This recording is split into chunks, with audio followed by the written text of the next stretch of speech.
Having a baby changed my life completely. I'm the youngest in my family, so I was always used to being taken care of.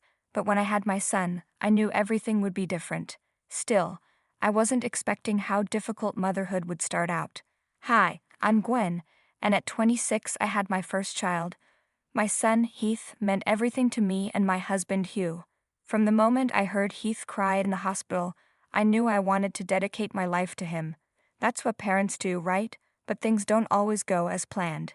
This is where Hugh's mom, Trish, comes in. She had recently gotten divorced and came to stay with us. She wasn't in a great mental state and had nowhere else to go. This was her second divorce, first with Hugh's dad, and now her ex-husband, whom she married soon after Hugh was born. When I married Hugh, I found out Trish had just had another child, which was surprising at her age, but her marriage fell apart again, and she lost custody of the child because she wasn't in a good mental state. When we brought Heath home from the hospital, Trish was thrilled. She spent hours just staring at him in awe. While I was glad she was around, I also felt she missed the daughter she wouldn't see grow up. Trish was so excited when I told her we named the baby Heath. She loved the name and asked to hold him. I trusted her because she had handled more babies than I had. Hugh and I smiled as she played with Heath, but then he started crying. I thought he was hungry, so I asked for him back. Trish insisted he wasn't hungry and just wanted attention. She kept playing with him even though he was crying louder.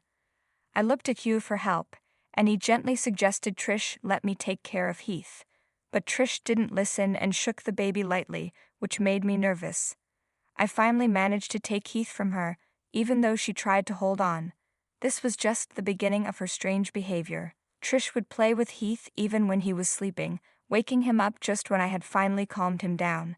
She never took responsibility for his crying, just laying him in the cradle and walking away as if he'd stop on his own. She insisted that babies only want attention and that feeding them should come later. I tried to explain that Heath was just a few weeks old and needed regular feeding and sleep, but she dismissed me, saying new mothers think they know everything. Trish continued to ignore Heath's needs, treating him like a toy to play with when it suited her. I decided to talk to Hugh about it, but he wasn't happy with how I was talking about his mom. He hadn't seen much of her behavior since he was usually at work. While I was on unpaid maternity leave, I really wished I could have had a paid one, but my employers weren't very kind. I had already used up my 12 weeks of paid leave, and now I was going over that time. Hugh had to work overtime because of this and didn't get much time at home. Look, can you please try to get along with my mom? She's been through a lot, and that's probably why she wants to bond with Heath, Hugh said. I do get along with your mom as long as she's not acting weird around our baby. Do you know last night I woke up to him crying, and she was just standing over his cradle, staring at him. It was terrifying, I replied. She said she wanted to play with him, but didn't because she knew you wouldn't be okay with it. She was just standing there looking. It was scary, I added. I know she can be a bit strange, but that doesn't mean she'll hurt him. Just be nice and persuasive and she'll soften up. She's easygoing like that, soft-hearted like you. Hugh tried to reassure me. I really don't know about this, I said, worried. Heath was too young for a nanny, and I couldn't take him to work when I went back. I was a barista at a local cafe and I wasn't sure how long I could stay off work. With only Hugh working, we were just making ends meet, and I was concerned about the future. At first, I liked the idea of letting Trish take care of Heath while I was away, but now I realized that might not be a good idea. The other day, I was trying to get Heath to sleep when I heard loud noises from my room.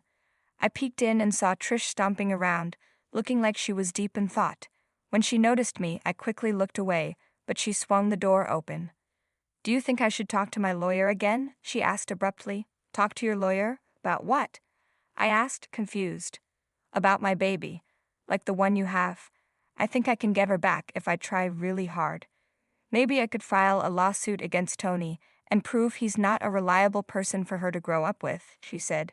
Tony was her ex who had custody of their child. I felt sorry for Trish. She was clearly in a bad mental state, but I had to warn her about the consequences of her actions. Trish, that's a long shot.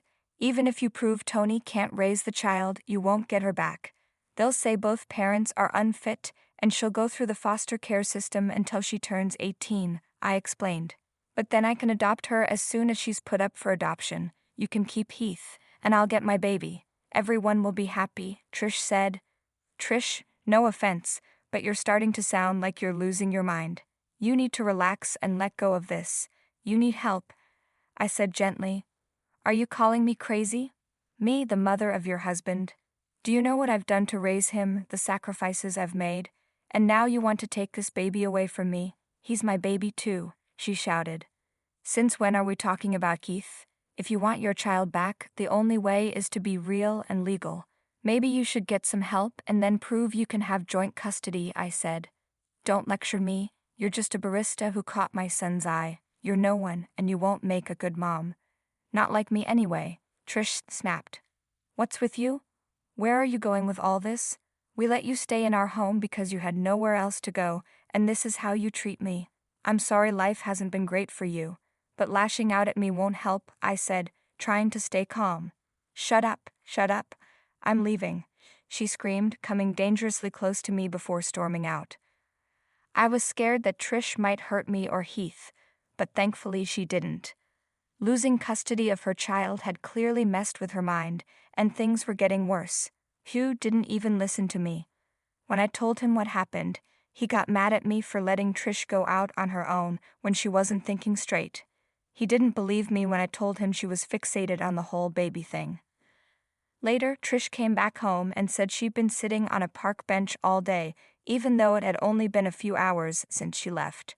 She quickly apologized to me and then went to take a nap in my room. Later, she asked if she could help put Heath to sleep, but I was cautious this time.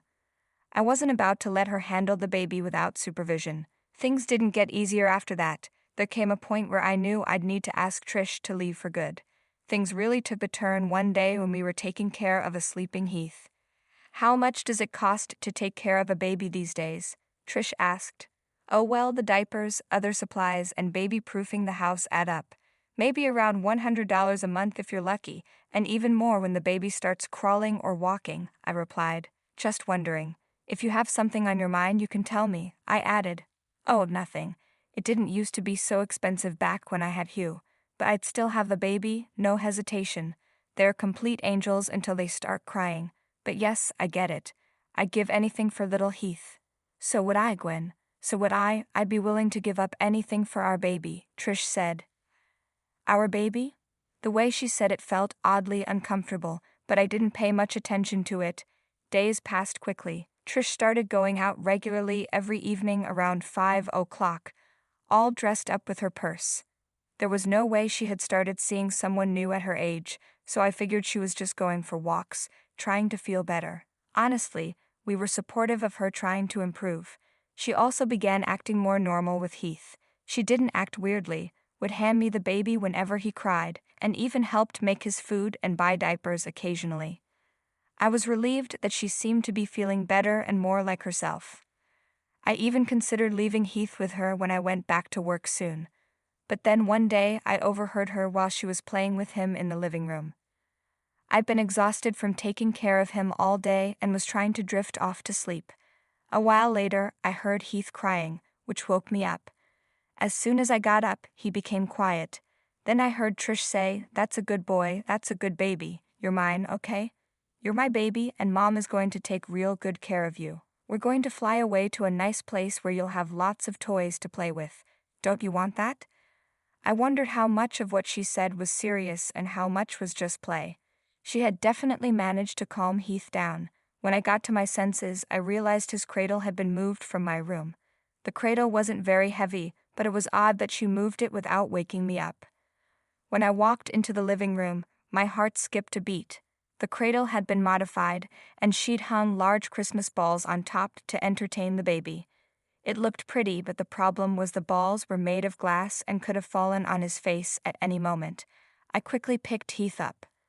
"What are you doing?" "He's enjoying it," Trish said. "Trish, where did you get these Christmas balls from?" "I found them in your storeroom." "I thought he'd enjoy them," she replied. "Trish, those are really heavy. They may not seem dangerous to us, but for the baby they are. How did you tie them up there? They could fall on him any moment." "Hey, what's with all the accusing?" I got the baby to be quiet and you're still not happy with me, Trish said, sounding defensive. I appreciate that you got him to be quiet, I really do. I'm so happy you're getting along with him, but these balls are dangerous. The old plastic toy on the cradle wouldn't hurt him if it ever fell. How did you even get it down? I thought it was attached. Oh, I ripped it off. Didn't take much. I think this looks so much prettier. I don't see the problem. I understand, but please, let's take it off, okay? It could hurt him. Trish made a face but pulled the Christmas balls down. As soon as she touched them, 2 of them fell straight into the cradle and left dents in the bedding. That could have been where my child was lying. I saw that her intentions were good, but the way she went about things wasn't okay. She left the living room and ran into my room to sleep. Afterward, she began distancing herself from me. Every morning, she'd go out and not come back for hours. Whenever I asked where she was going, she'd just say, "The post office." Trish kept saying she was going to the post office, but it was too far for her to be gone all day. She also started whispering strange things to Heath, and she'd smile at me in a weird way. I was getting uncomfortable, so I talked to Hugh again. "She's trying to get better. Why aren't you being supportive?" Hugh said. "But she still acts strangely around Heath. She keeps telling him he's her baby and says her own name over and over so he'll say it first.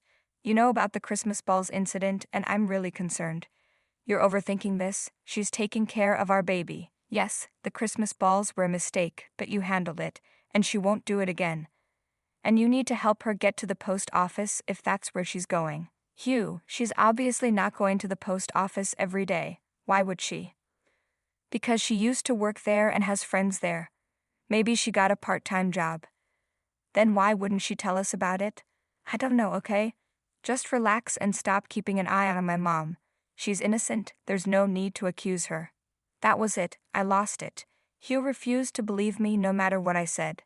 With my return to work approaching, I decided to take matters into my own hands. I bought a baby monitor and secretly installed it in the wall so no one would notice it. When I started working again, Trish stayed home most days. Everything seemed normal. She'd take Heath to play and then put him back to sleep. Since I was only working part-time, I was always home before it got too late. But one day, I heard something on the baby monitor that made my heart sink. "Oh, we're going to fly away, Heath, you and me. Mama has been working so hard at school, teaching little kids like you'll be someday. Oh, Mama has so many plans once she runs away with you," Trish said. I heard Heath giggle as she picked him up and spun around the room. "My baby, oh little baby, do you like spinning? Do you like it? Of course you do. We're going to go far away from your little cradle. I'll get you a new one with big shiny balls on it, and you'll have a pretty mom, unlike your mom, and we'll make Daddy run away too. Yes, we will."